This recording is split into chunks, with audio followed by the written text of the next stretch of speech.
Good morning. Today we're going to be talking to you about driving stellar customer experiences using artificial intelligence. But first things first, my name is Abdul Swayan. I am a principal product manager at Appian. I've been with Appian for nearly 6 years. The last time I was here in London, in England, was 2009. And I have very fond memories of that experience. I'm very glad to be here. The last time I was here, I ended up proposing to my wife here. So it brings a lot of fun memory being here. And this is my colleague, Brett. Hi, I'm Brett Shoemaker. I'm a Director of Product Management at Appian. I've been with Appian 18 years, so almost for the entire life of Appian. I don't have a fun story about last time I was in London. Last time I was in London, I was with many of you here at Appian Europe, so not quite as cool as Abdul, but okay. So today we're going to be talking to you about omni-channel experiences, like using AI in intelligent contact center. Like you have different channels, phone, chat, email. And the reason we're talking about that with AI is because it has that many touch points with the customers, varying channels. We're going to talk about how you can get started with Appian AI for free. We're going to talking about also how you train your own machine learning models and a lot more. But when we talk about great customer experiences, we need to understand the impact of having a great customer experience or having a negative customer experience. And in a survey to customers by TWC, 65% of customers said that a great customer experience is more influential to them than any advertising that they see. They say that 73% say a great customer experience is an important purchasing factor. And that makes sense. Look, if you're having a great experience with a brand, you're more likely to be a repeat customer. Actually, you tend to be they tend to spend more on that brand as well. But interestingly, 49% of customers that are surveyed said their current customer experience with companies is a poor one. And that's an important point to keep in mind because when you think about it, the cost to acquire a new customer is about 3 to 30 times more expensive than retaining the existing customer that you have. 91% of customers that are unhappy, they're more likely to defect and go to someone else. So keeping them is essential. Repeat customers that are happy, they tend to spend more with your business. They tend to spend 150% more than a new customer that you might acquire. Companies that have a superior customer experience, they tend to drive more revenue and to have more growth. And that makes sense. So for example, when you have a particularly very great experience with a company, you're more likely to recommend it to your family and friends. So that drives a lot of growth. So now, typically, when customers try to contact you as a business, they have an existing problem. It's something they need to be resolved. And it's a frustrating situation to be in. And so when they're calling you from that mindset. And the experience they get through the resolution of their issue is important. It turns out that customers that have a poor experience in getting their resolution through issues that they have, they're likely to defect. And the market, actually, for acquiring customers that are unhappy with another company is about $1.6 trillion is on the line. And that's a staggering amount of money. So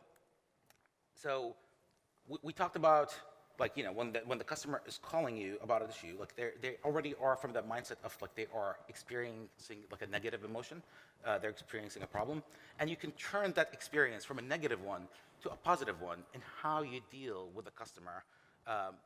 And your employees, if they are empowered with the right technologies and the right tools to understand and better serve the customer efficiently and quickly, that could make the difference. So this is where we talk about where it's essential to use the right technologies, the right tools to help your agents have an understanding, a quick understanding of the situation of the customers, the totality of that experience. And that's essential because the customer experience is a journey. So for example, if I am going here with Brett for lunch and I try to purchase lunch and my transaction is declined because I'm in a foreign country here, and I try to contact my credit card company, if they have no idea that I called them last week telling them I'm going to travel, and this is the first call and I have to explain the whole situation to them again, that's a poor experience. So it's a totality of that journey with a customer, that you need to know all the touch points, like when and how they contacted you, getting that 360 view field of that journey to an agent to help your customer. That's essential. So I'm going to show you here a demo about how you can use technologies using like Appian Intelligent Contact Center to augment and help your agents deal with customers. Now, part of this is like making your agents efficient and making them do the work that they need to do, that's high-value work, and using technologies to offload a lot of the work that's not necessary for them to do. So that means that they can actually deal with more customers, or respond to them very quickly, and you can have happier customers. So.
Welcome back, Judith. In order to validate your account, please provide the last 4 digits of your social security number.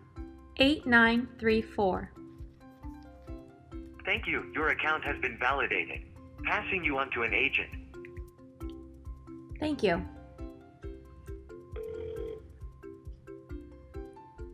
How can I help you today, Miss Barnes? I would like to check the order I placed. Yes, so I see that you placed an order on July 23rd with the Brother black and white printer. Is that what you're calling about? Yes, that's correct.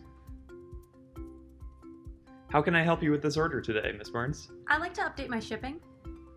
Certainly.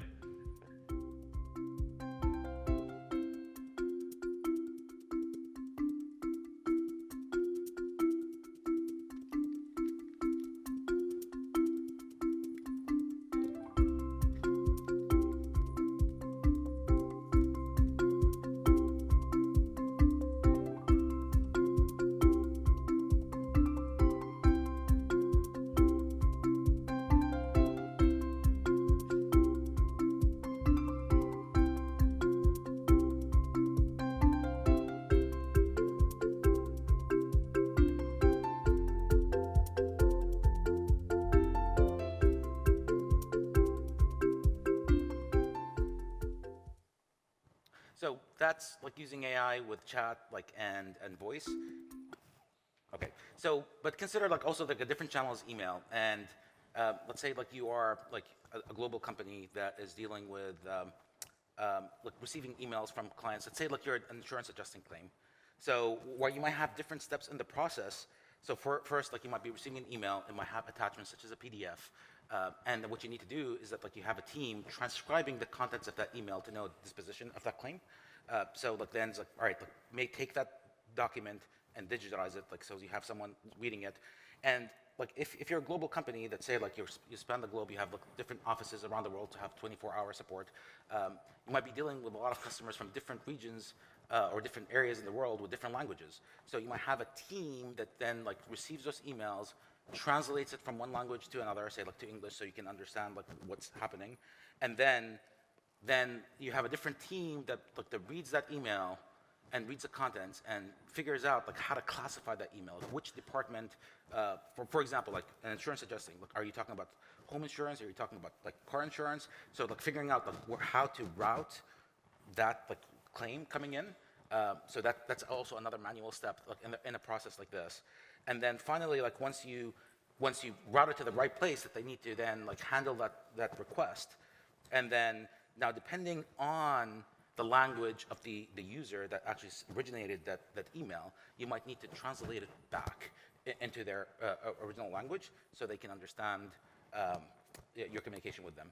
So let's see like how we can actually optimize, like I just showed you like 4 steps in that process that has a lot of manual steps by humans. And let's see how we can apply AI to automate a lot of the stuff and make it like a lot quicker.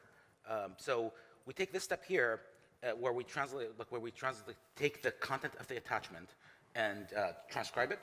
We can use OCR.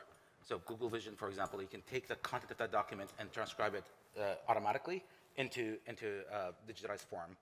And then let's say like it's in a different language, so you can detect actually the originating language and translate it to English in this particular case using AI services. And then you can actually classify automatically using natural language like the content of that email, and you can even detect the sentiment. Is the customer happy? Is the customer upset?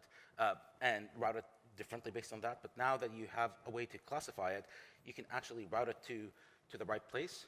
So we took like 4 manual steps in that process that were like, and keep in mind, like the end goal here is actually we're looking into customer satisfaction.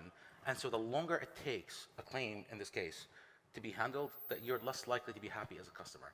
Customers like the immediacy of getting responses. So the closer you like the quicker you can give them a response, the happier they are. And in this particular case, what we can do is that like, by applying AI, we've actually automated a lot of these touch points. So like the time that it takes to process has shrunk drastically.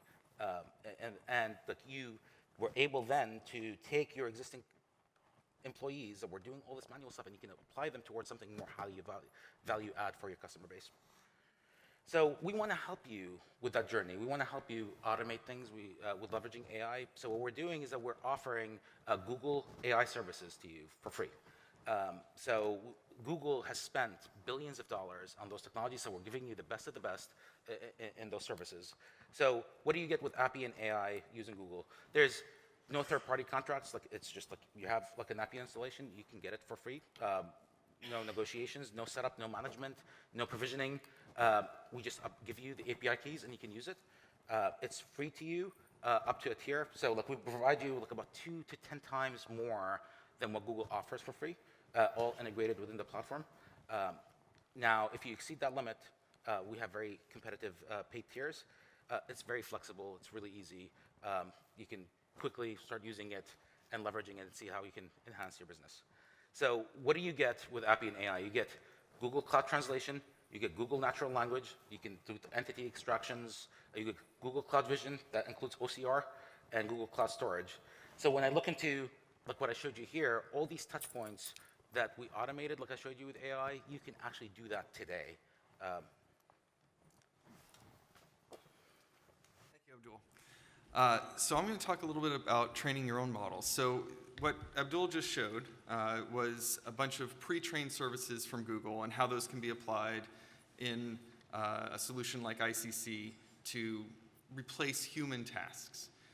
Very much exactly what we want to do with a blended workforce, where we have humans that need to be available for high-value work, and of course AI or bots that can step in and do some of the more manual work.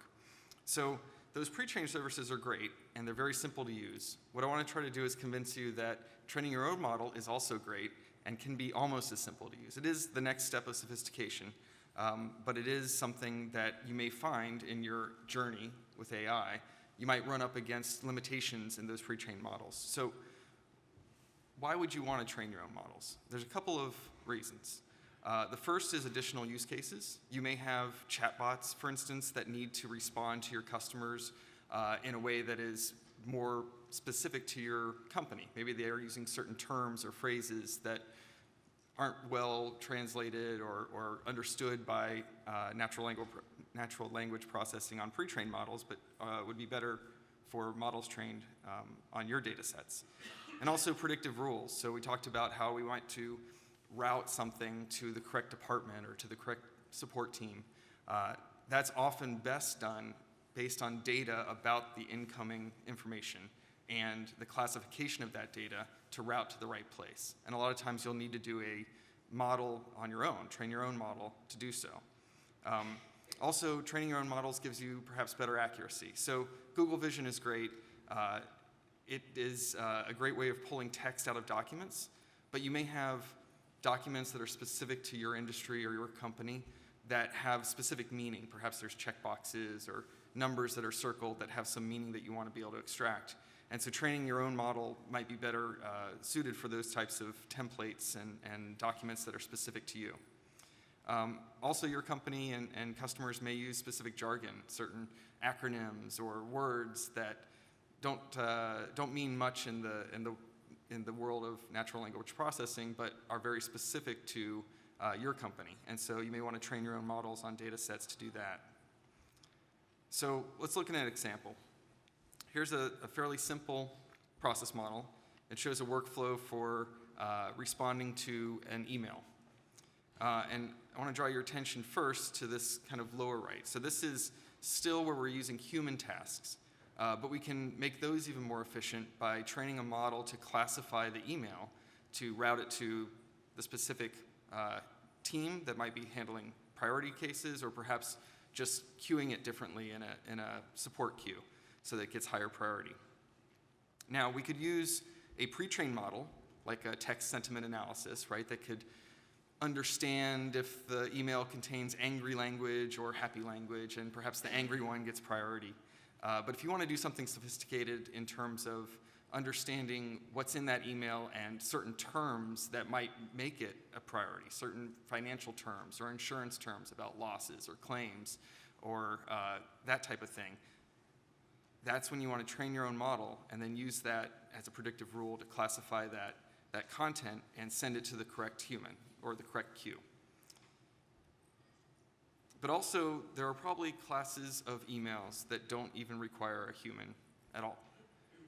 And so this is where it's still something that you want to train, but it's based on phrases or terms that are specific to you, but you know that can be answered automatically.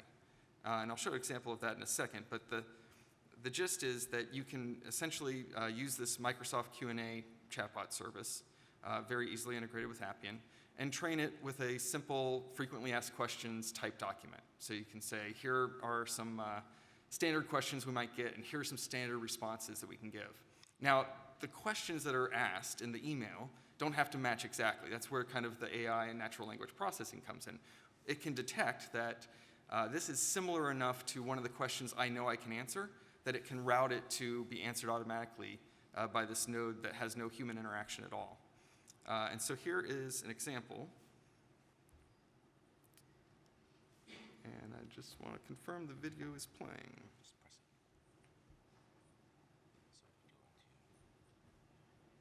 Thank you.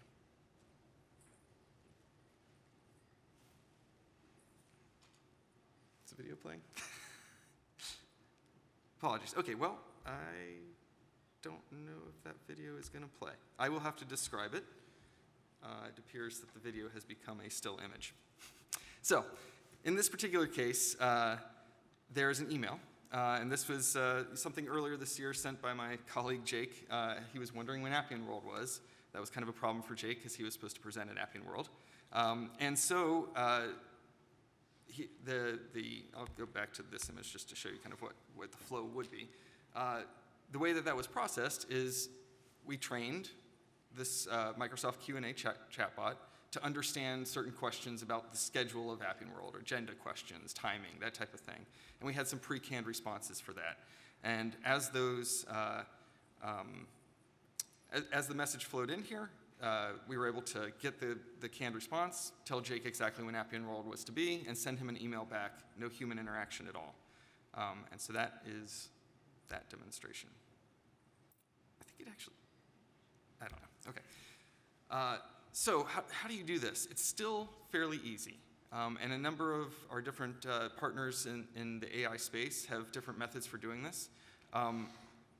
Here's one from Microsoft Azure. We added support for Lewis, their language understanding service. And what you do is you can give Lewis a set of utterances, a set of phrases, and essentially understand from those whether or not this type of request can be handled automatically or needs to be routed to a human, or who it might need to be routed to. So there's any number of things you can do by training Lewis. This is a very simple type of training of a model to understand certain phrases and handle them accordingly. Google has a similar system called Google DialogFlow. And there again, you can train a certain number of phrases. So you can understand, for instance, in the context of your customer experience, and Abdul giving the example of they're already pretty upset. They may want to just talk to a human, right? They may not be able to get a good response from the chatbot. Well, one of the use cases is, okay, this would allow for an escalation to a human, right? If you hear a phrase that's similar to, can I talk to an agent? It doesn't have to be that phrase exactly. It could be, I really need an agent now, or I'm tired of talking to you, give me an agent. Any of those would result in the same thing, which is a transfer to an agent action. And that can be ingested again back into Appian, into the flow to determine the flow of the process, whether it goes to an agent or is escalated, or perhaps triggers a call to be made from Intelligent Contact Center back to the customer. So those are a couple more simplistic examples of training your own model, but still you can see how that's valuable and how it's pertinent to your own words and your own language within your industry. Another method, which is very cool, is Google AutoML. So this is an ability for people who are not experts in machine learning to access the power of machine learning. And so you can give it a data set, in this case a CSV with some terms and some results, and then it can look through those and say, okay, there's enough data here in this data set for me to make a decision as to what result would be, the best in this particular case. And it can further give you a set of statistics about that that lets you know just how accurate it's going to be, what precision it will have, or what the recall rate would be, and further allows you to set some thresholds on that. So this is a capability that, not built into Appian. This is a Google interface, obviously, but the integration with Appian is where you really get the power. So you can go to Google, train a model, and then use that model within Appian. And this is all part of the big picture of using AI in a blended workforce alongside humans and bots.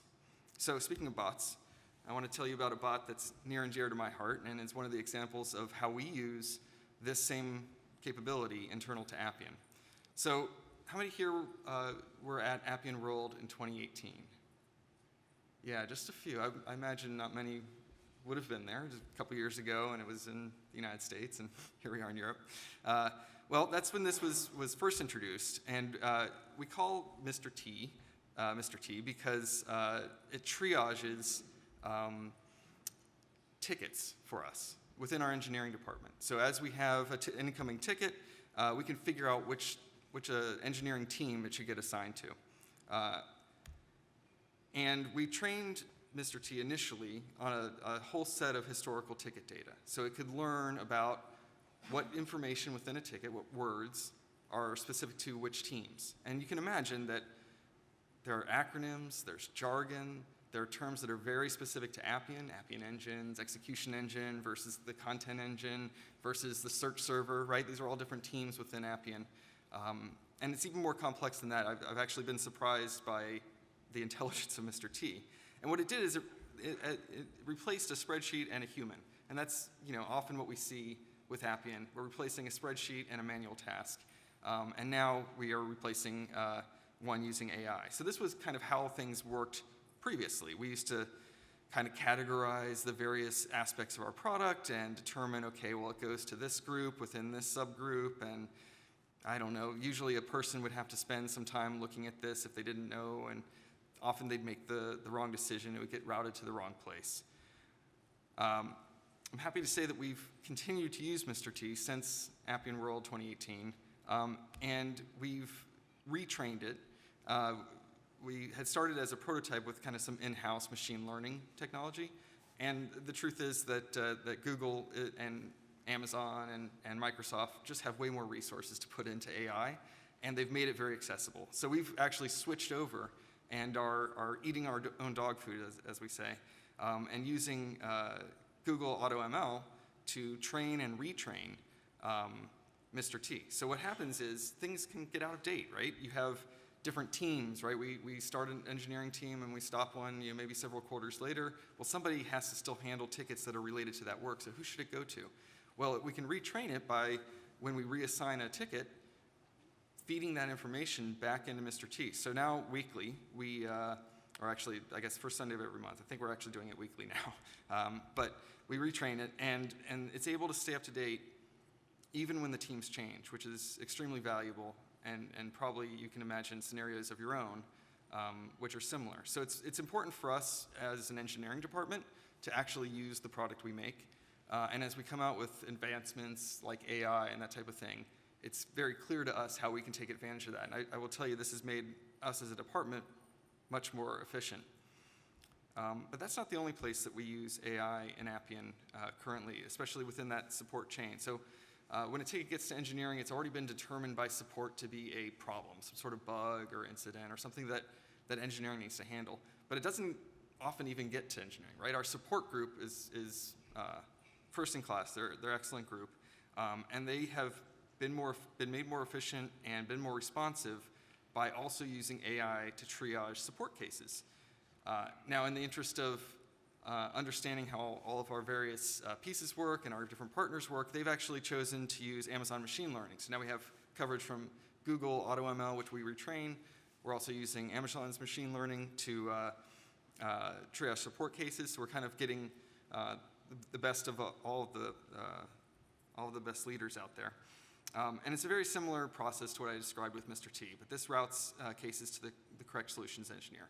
Now, of course, we have to train that model, right? So all of the emails that you send us, or when you get on the phone with us and have a support case, you're talking about things that are very specific to Appian. There's no way that a classification system trained on publicly available data sets would ever get the right answer, right? Publicly available data sets, you might be able to classify something as this is business news versus sports news, right? That kind of thing, right? Things that everyone would understand. Things that only you would understand if you're an Appian. You need to train your own models. And so this is why training your own models can be important. What's the volume you need for that type of training? It varies.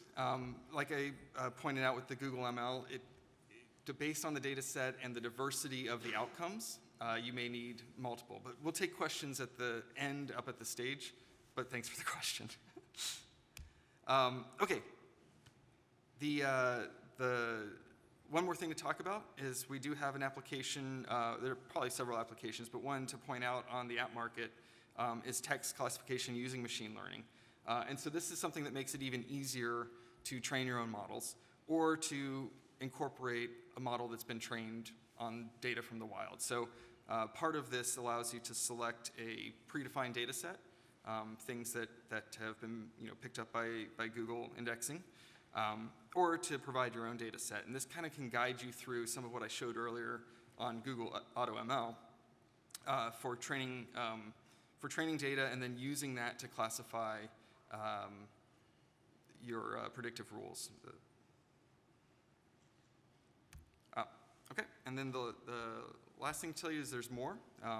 On the app market, there's a number of connected systems that can be used with AI, again, to drive a stellar customer experience. And then new in 19.4, we now have ability to connect to a number of new Amazon Web Services that do similar things to what we talked about with the Google services. So those are also available now in 19.4. So to recap,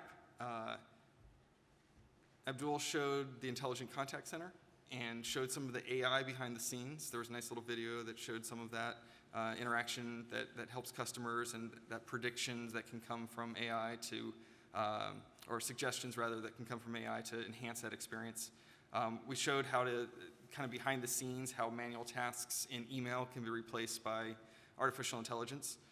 We told you about the offering that we have in partnership with Google.